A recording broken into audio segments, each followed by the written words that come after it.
We're back with Demi Lovato, who wanted to speak with Kimberly, and also joining us again, Dr. Cynthia Bulick. Demi, what would you say to Kimberly? You heard her story and heard how she felt. A bit of denial, I think, and also feeling that the worst wouldn't happen to her. What would you say to Kimberly? Well, first of all, I want to say you're absolutely brave and courageous for stepping on a stage in front of however many people are going to watch this and admit to your issues. I really, really admire that, and I think you're awesome for doing that. Thank you. I agree. She's so mature, too, isn't she? Yeah. Very mature. I give you kudos to like going and getting help and doing what you need to do to get help. And it looks like you're doing awesome by what I hear, and I just hope that you keep it up. Thank you.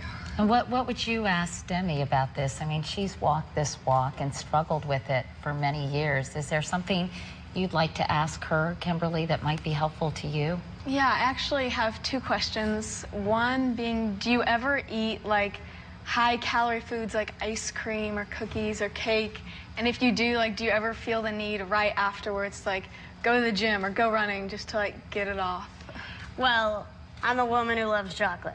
And I think we all agree that once a month, we all need to eat a lot of chocolate. But yeah, of course, I definitely do. It took me a while. I'm still afraid of certain foods. I can't really eat pasta without it really triggering me. Milkshakes, I mean, certain things really trigger me, and I know to stay away from them. But, you know, most of the time, I really just try to tell myself and talk myself through it that it's okay. And one meal isn't going to hurt you. There's some desserts that have an absurd amount of calories, and it's okay to do that once in a while. You know, you can't deprive yourself from enjoying things just because you're going to feel guilty about it, when it comes to food especially. And sometimes my mind goes to this place where it's like, oh, you have to go to the gym afterwards. It's a matter of what you do.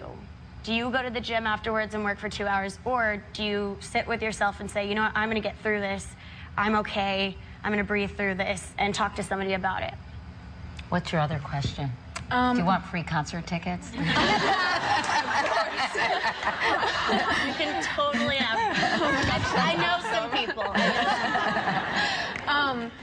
During, you know, your eating disorder, did you ever distance yourself from family and friends? You know, just live in your own little box? Absolutely. My best friend was that evil little voice inside my head that was telling me to do things to my body. I absolutely isolated. I would stay in because, you know, when you're with your friends, you go to the movies or you go out to eat or whatever. And it becomes more difficult to adhere to such rigidity, right? Right, and I wasn't allowing myself to go to places where I was gonna eat. So if, you know, all of my friends wanted to go to dinner, I'd say, oh, I don't feel well, you know, and not put myself in a social environment just because there was food around. So I became a very, very lonely person, and it was probably the loneliest years of my life.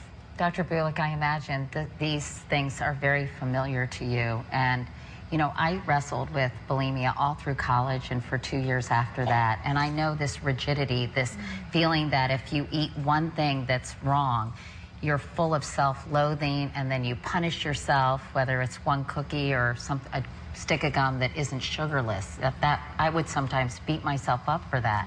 How do you have a healthy relationship with food and say, you know what, I can have one cookie and it's okay? That is such a huge thing for people who wrestle with this. That's right, and that's part of the recovery process.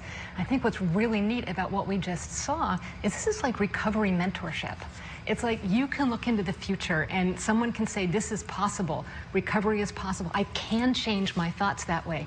And just the honesty behind saying, yeah, I do still struggle, and these thoughts do come into my mind sometime, but just knowing that you can get past that and learning strategies from someone who's been there, that's what it's all about in terms of recovery. And you have to intervene early, because you should never think it's just a phase my daughter's going through. You have to take it seriously right away. That's a big mistake. Let's remember that anorexia has the highest mortality rate of any psychiatric illness.